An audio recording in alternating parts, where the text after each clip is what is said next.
Nabi SAW dan Abu Bakar radhiyallahu anhu saling mengenali ketika Nabi SAW berusia 12 tahun dan Abu Bakar radhiyallahu anhu berumur 10 tahun. Dan ketika Nabi SAW meninggalkan dunia, beliau berusia 63 tahun dan Abu Bakar radhiyallahu anhu berusia 61 tahun. Itu bermakna kan, mereka saling mengenali antara satu sama lain selama 50 tahun. 50 tahun, setengah abad. Bolehkah anda bayangkan menjadi sahabat, best friend selama 50 tahun? Malaikat Jibril alaihissalam turun untuk mengunjungi Nabi SAW. Abu Bakar radhiyallahu anhu sedang duduk bersama Nabi SAW. Dan dia memakai seperti jubah dan bahagian dadanya agak terbuka. Ia tidak dibutang. Jibril alaihissalam bertanya, "Ya Muhammad sallallahu alaihi wasallam, ma li ara Abu Bakar alaihi aba'ah qad halaha fi sadrihi." Mengapa Abu Bakar memakai jubah jenis ini yang membiarkan dadanya terbuka? Dan Nabi sallallahu alaihi wasallam berkata, "Ya Jibril, anfaqa maluhu ala qablil fath." Ya Jibril, dia telah menghabiskan setiap sen terakhir yang dia ada demi Allah Subhanahu wa taala, sehingga dia tidak mampu memakai baju dalam.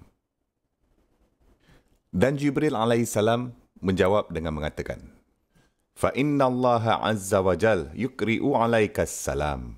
Ya Rasulullah sallallahu alaihi wasallam, Allah azza wa jal mengirimkan salamnya pada kamu.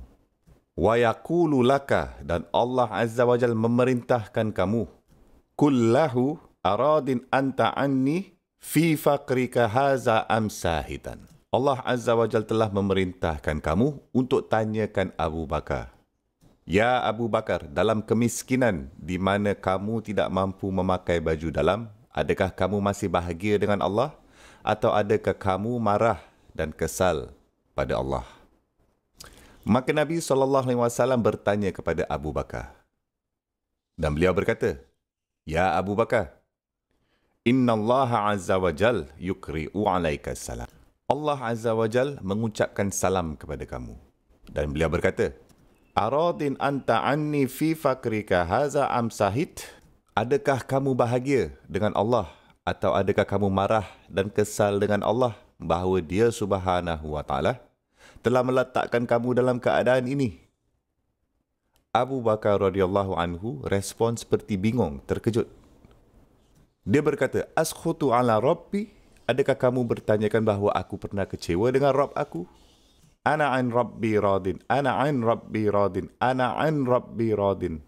Dan dia terus mengulangi ungkapan yang sama. Katanya, "Aku telah dan akan sentiasa gembira dan puas dan bahagia dengan Rabb aku." Itulah Abu Bakar radhiyallahu anhu.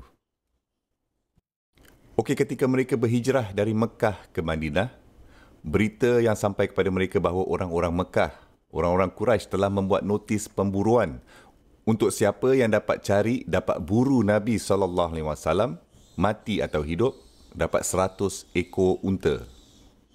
100 ekor unta adalah seperti $100,000 pada zaman itu. Itu seperti memiliki gudang kereta dengan 100 kereta untuk dijual, kan? Jadi semasa mereka berjalan bersama, biasanya apabila ada dua orang berjalan bersama-sama, apa yang anda jangkakan? Mereka akan berjalan sebelah menyebelah, kan? Berbual-bual semasa berjalan bersama, sambil berjalan. Mereka ni sedang berbual. Dan selepas beberapa ketika, Abu Bakar radhiyallahu anhu mula perlahankan unta dan ikut dari belakang. Dan sekarang dia berada di belakang Nabi SAW, ikut dari belakang. Dan lepas tu pula, dia datang ke seberang Nabi SAW, di mana dia berada di sebelah kiri Nabi SAW sekarang. Nabi SAW mula perhatikan. Okey. Kemudian beberapa saat kemudian dia menunggang ke hadapan, dan sekarang dia menunggang di hadapan Nabi SAW. Dan itu sangat tidak sesuai dengan watak Abu Bakar radhiyallahu anhu. Dia ni seperti satu lambang rasa hormat dan etika dan sebagainya. Untuk dia menunggang unta di hadapan Nabi SAW sangat tidak kena dengan wataknya. Dan kemudian setelah beberapa ketika pula, kemudian dia perlahankan dan pergi ke kanan Nabi SAW. Dan ketika itulah Nabi SAW berkata, seperti, okey, cukup. Apa yang sedang berlaku ni? Kenapa kamu buat tawaf di sekeliling aku? Dan Abu Bakar radhiyallahu anhu berkata, wahai Rasulullah, aku tahu bahawa mereka sedang memburu kamu. Jadi kadang-kadang aku menunggang di kanan kamu. Dan kemudian aku jadi paranoid dalam hati aku, di dalam dada aku. Macam mana kalau mereka datang dari belakang? Dan seseorang menembak anak panah dari belakang sebelum kita dapat bertindak balas. Jadi aku pergi ke belakang kamu supaya anak panah kena aku dulu. Kemudian aku fikir mereka mungkin datang dari kiri. Jadi aku pergi ke kiri. Jadi anak panah akan kena aku dulu. Kemudian aku pergi ke depan pula. Kemudian aku pergi ke kanan. Kemudian aku pergi ke belakang. Kiri, depan, kanan, belakang. Dan sebenarnya aku tidak dapat nak berhenti memikirkannya ni. Dan ketika itulah Nabi SAW memberitahunya. Tenang, relax. Allahu ma'ana. Allah Subhanahu Wa Taala ada bersama kita. Jangan risau, relax. Inilah macam mana betapa risaunya Abu Bakar radhiyallahu anhu untuk Nabi SAW. Dan bagaimana Nabi SAW membalas balik jenis kasih itu dan jenis cinta itu. Rasulullah SAW berkata, sahabat terbaik aku, yang paling baik, yang terbaik, best friend aku adalah Allah Subhanahu Wa Taala. Kedudukan itu telah diisi. Tapi jika kedudukan itu masih terbuka, Abu Bakar akan mendapat kedudukan itu. Begitulah cara Nabi SAW menunjukkan cinta dan penghargaan. Dan itu menyebabkan orang lain sama umurnya malah membalas cinta itu dan kesetiaan itu yang begitu mendalam. Subhanallah.